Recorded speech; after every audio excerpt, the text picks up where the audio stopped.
La France est connue mondialement pour sa cuisine, ses paysages et sa culture. Mais on dit aussi que c'est le paradis de la pêche à la carpe. Alors j'ai voulu vérifier. Je me suis donné 90 jours et 90 nuits pour effectuer un voyage de pêche unique qui m'emmènera des Pyrénées à la frontière belge, de l'océan Atlantique aux Alpes. Mon objectif est clair, capturer une carpe par département français, seul et avec mon propre matériel, en moins de 3 mois. Mon nom est Anthony Rofidal et vous regardez Carpe Tour 360.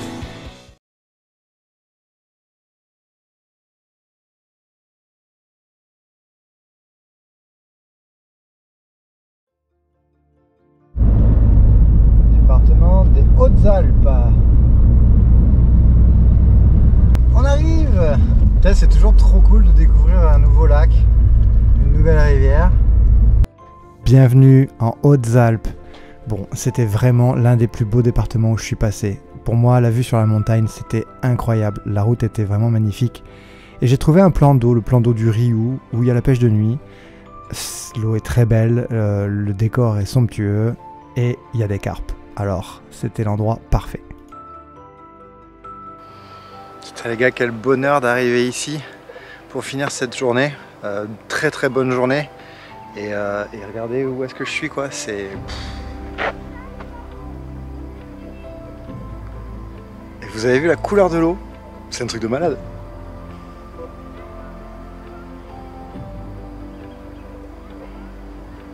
Je suis super excité de poser les cannes ici, franchement ça va être génial.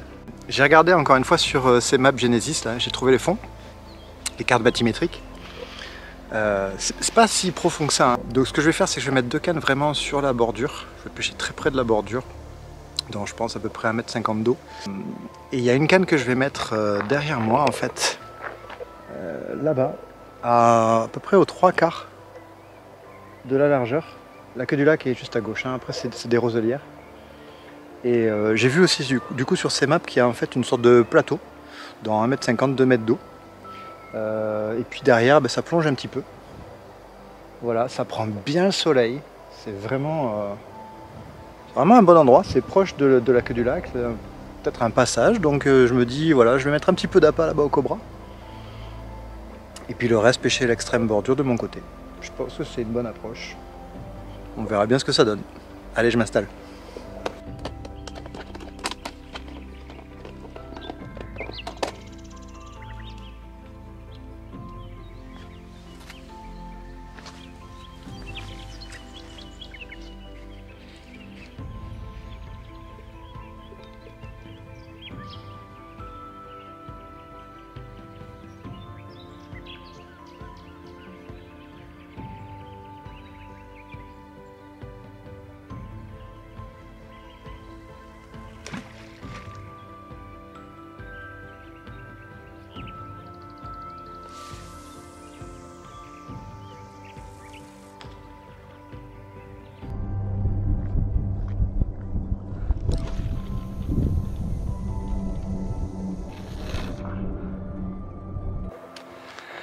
Alors là, je peux vous dire que je suis au paradis. Que je fasse une carpe ou pas, c'est pas grave. Je vous fais visiter. Et voici la chambre. Voilà. Petite pomme pour la soif.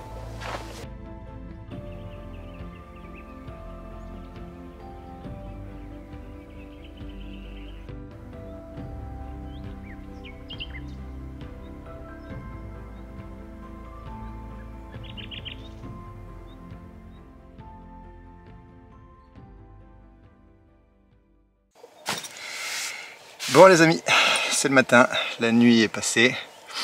C'est le matin bien avancé d'ailleurs, il est 8 h un peu passé. Et j'ai pas fait de carpe cette nuit. Je commence à prendre l'habitude, hein. Je fais tous mes poissons de jour en ce moment. Je vais rester un petit peu ce matin parce que j'ai discuté avec un pêcheur qui est pas très loin, qui m'a dit qu'il avait fait une carpe ce matin là, près de la bordure. Donc, en gros je vais pêcher 1 heure. Et puis après je partirai sur un autre étang, sur un autre lac qui est pas très loin. Pour essayer pour la journée. Du coup je vais aussi en profiter, j'ai une canne devant là, qui pêche vraiment très près du bord. En fait j'ai du frolic, comme d'habitude, hein. Et ce que je vais faire, c'est que je vais essayer de voir si je peux pas faire rentrer très vite des blancs. Mais je vais faire un petit rappel toutes les 2 minutes avec un frolic. Et on va voir si ça peut pas rapidement faire rentrer un poisson qui serait pas loin. Voilà, on sait jamais, hein. Allez, on est parti. Allez, on change d'endroit. On est toujours dans les Hautes-Alpes. Et bon, d'ailleurs, la vue est super cool, hein. La vue est super cool. C'est bizarre, hein. Je change de département, je découvre des endroits complètement nouveaux. Alors ce lac par exemple est très curieux.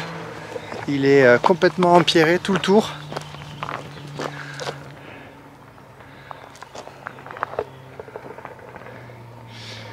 Et on voit clairement qu'il y a une résurgence ici.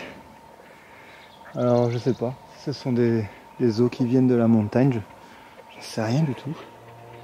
Ah, je suis désemparé. Pêcher un lac comme ça, je crois que j'ai jamais fait. C'est clairement du caillou partout. À la recherche des carpes perdues. Ah, si vous voyez quelque chose, dites-le moi.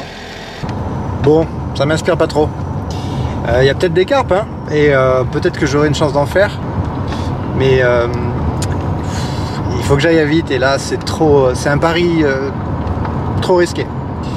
Donc je vais aller, il y a un autre petit lac à une dizaine de kilomètres. Et puis on improvisera, on va croiser les doigts. Allez, je vous reprends tout à l'heure. Bon les amis, je viens d'arriver sur l'autre lac. Bah, c'est absolument magnifique. Il y a pire comme vue, hein. Ça, franchement, c'est waouh. J'ai pas les mots. Quel lac! C'est incroyable! Donc je vais voir où est-ce que je m'installe. Et puis on va essayer de faire une carpe. Allez, on y va!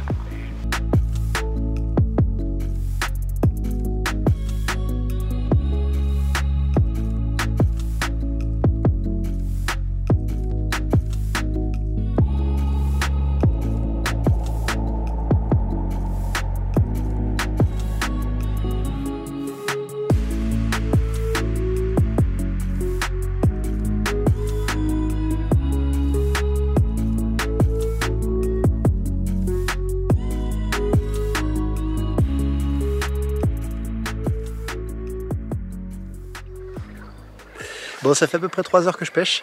J'ai eu une fausse touche ou une touche à retour, une petite touche à retour. Je sais pas ce que c'était, j'ai ferré mais j'avais rien au bout. Donc je pense que je vais relever les cannes et essayer ailleurs.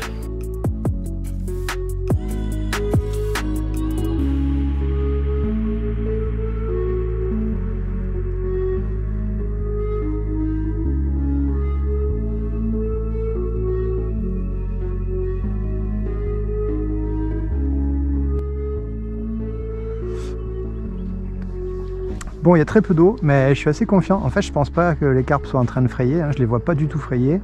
Et comme on est un peu plus haut en altitude, l'eau est pas encore assez chaude. Le lac d'à côté, là où j'étais, l'eau était à 11, donc c'était pas encore assez chaud. Ici, c'est moins profond. Il fait quand même très bon aujourd'hui, donc je pense que ça se réchauffe vite. Mais en tout cas, je pense que les carpes se sont simplement rassemblées ici, mais qu'elles n'ont pas encore commencé à frayer. Donc ça, c'est cool. Ça fait que du coup, peut-être qu'elles se nourrissent. Peut-être que je pourrais en attraper une.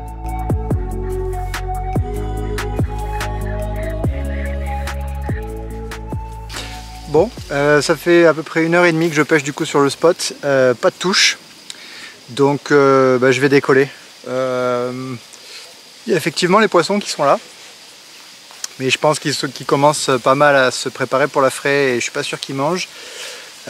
Du coup, je vais pas insister plus que ça. Je vais essayer de trouver des poissons actifs. Donc maintenant, il faut juste que je retraverse toute cette merde avec mon matériel et que je reparte à pied tout le long, que je prenne la voiture.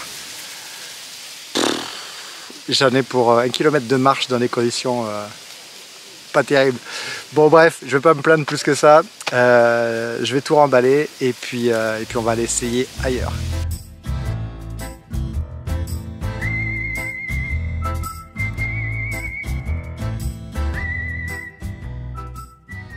Oh les gars, je viens de prendre une douche quoi. Ah putain, c'était trop bien. Ah, je me sens mais revivre quoi. La différence avec hier, c'est que je me suis décalé complètement à la queue du lac pour mieux pêcher vraiment cette zone qui est peu profonde mais qui est super intéressante quand même. Donc là aujourd'hui je vais pouvoir pêcher vraiment ce petit virage là, beau petit virage.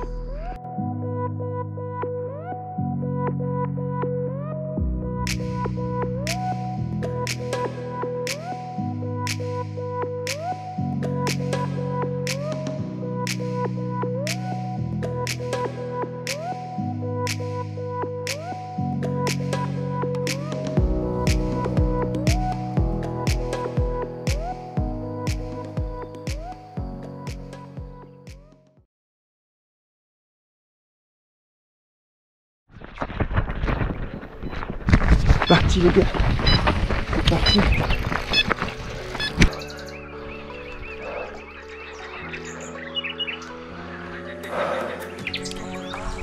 On va essayer d'aller plutôt par là. Je sais pas comment je vais faire pour la faire passer par-dessus l'autre canne.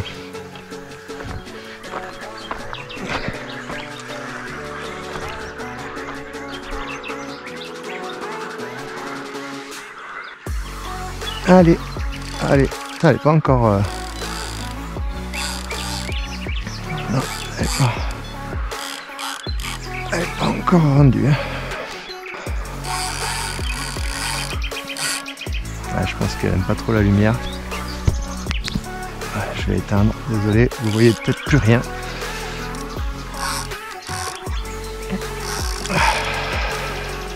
Allez poulette. Non mais là faut que t'arrêtes hein. Parce que je commence à en avoir marre. Ah, je commence à fatiguer. Ouais, ça c'est un joli fiche. Bon, les gars, voici la carpe des Hautes-Alpes. Voilà. Et on a galéré. Ouh. Un peu plus de 14 kilos.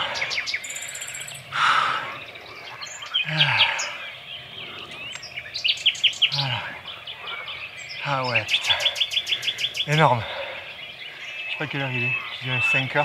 5h30, 6h. Ça tombe très bien, il faut que je parte. Je vais la remettre à l'eau. Je vais démêler tout ça. Et puis je vais partir.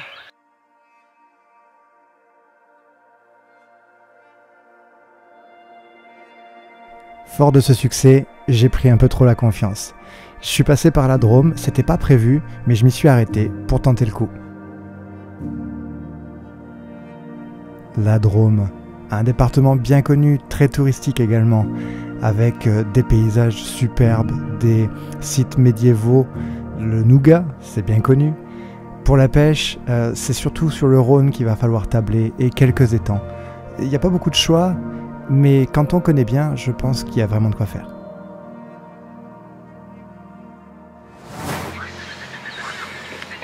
Bon les amis, je me trouve actuellement dans la Drôme, sur un petit lac de à peu près 3 hectares. Et ouais, comme c'était plus ou moins sur la route, je me suis dit on va tenter le coup. Apparemment il y a de la carpe, donc je discutais avec 2 jeunes sympas en arrivant. Ils m'ont dit qu'il y en avait, bon que c'était surpêché, hein, comme beaucoup d'endroits.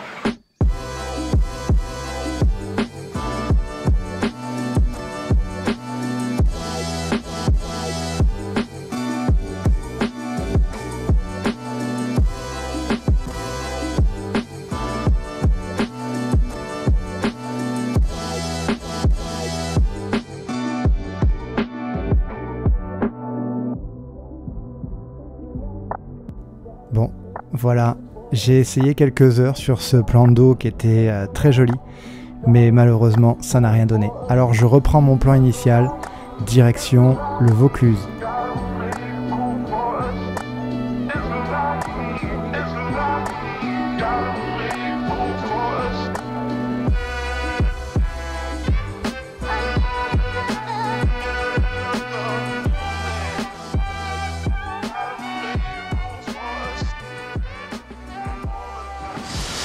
Et bien nous voilà donc à nouveau dans le Vaucluse.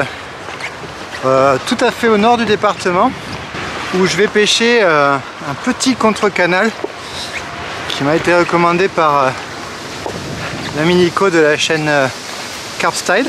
Alors c'est pas grand, mais il y a des carpes. En fait, vous voyez peut-être pas, avec les polarisants que j'arrive à voir, il y a un petit nuage là. Et en fait elles sont en train de fouiller. Donc tout simplement, hein, je vais me mettre un tout petit peu plus haut. Et avec une seule canne, et on va essayer de faire une de ces carpes. Alors il n'y en a pas beaucoup, mais il m'en faut qu'une. Bon, on va faire une pêche super simple là. Donc là je vais essayer avec juste une petite bille, mais vraiment elle est vieille, hein, elle a été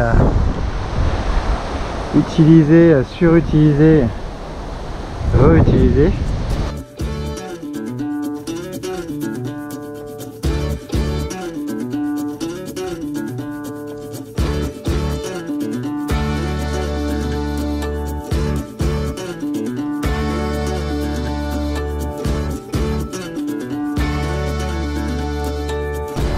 Bon alors là je vois rien du tout. J'ai réussi à poser contre la bordure. Du coup je pouvais pas, c'est juste devant moi, hein, je pouvais pas m'approcher plus pour éviter de me faire gauler. Donc on va faire un peu au feeling, on va faire au toucher. Ah, si ça se tend, c'est que j'ai une carpe. Bon, changement de plan, je viens de regarder depuis la passerelle et je ne vois plus de fouilles sur la bordure. Bon, donc j'ai changé de côté, hein. J'ai pêché au flotteur à peu près une demi-heure du côté des roseaux et je suis revenu me caler du côté route et j'ai mis 3 cannes assez espacées. J'en ai mis une sur ma bordure, une dans le lit, hein. C'est pas très large mais en gros au milieu, et une sur la bordure d'en face. J'en ai mis 2 au maïs, une avec une bouillette très écrasée, enfin très grattée. J'ai amorcé les cannes au maïs avec peut-être 2 poignées de maïs doux. Et la canne à la bouillette, j'ai juste un sac soluble dessus, mais comme je l'ai mise dans le lit, là où il y a le plus de courant, je me dis que ça va peut-être diffuser un petit peu plus bas. Pour multiplier mes chances, j'ai décidé de sortir ma canne stalking et de continuer à pêcher un peu au flotteur à droite à gauche. Alors de l'autre côté là on voit pas mal de fumée, et donc il y a une carpe au ras de ce petit herbier là. Donc je vais essayer de voir si je peux pas l'attraper. Ah, elle fouille bien, hein. Je tombe pile au ras. Voilà. La difficulté principale, c'est le courant et les poissons qui se déplacent très vite. Alors quand je m'installe, ils sont déjà partis sur une autre zone. Alors dessous, je crois que c'est une fouille. Ouais, pile dessous.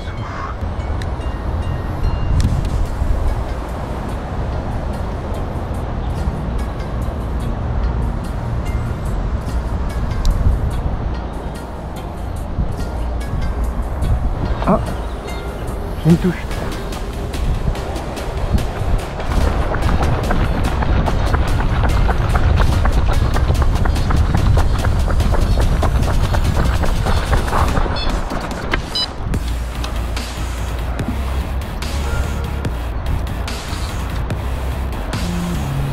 Ah.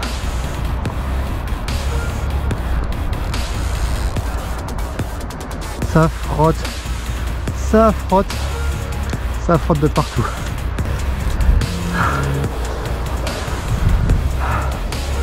Allez, en face.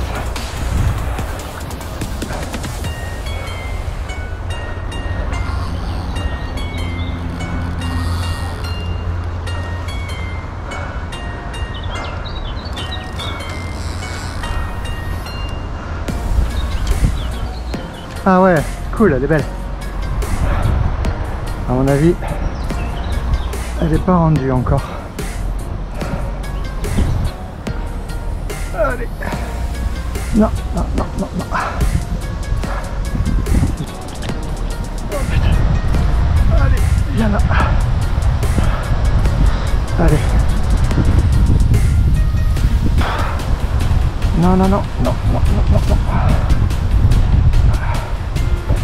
Non, non, non. C'est bien là. Tu es bien là, ma belle. Génial. C'est moi qui l'ai.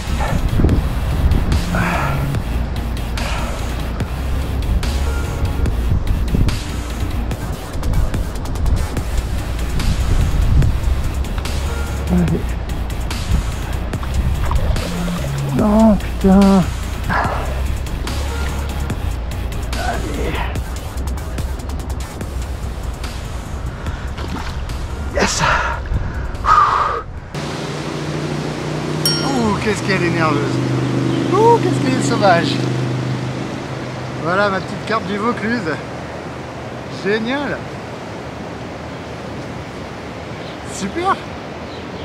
Qu'est-ce qu'elle est sauvage. Alors, elle doit faire 4-5 kilos. Elle s'est super bien battue, j'ai trop galéré. Ouh. Ah, je suis super content. Super. C'est l'heure du bilan.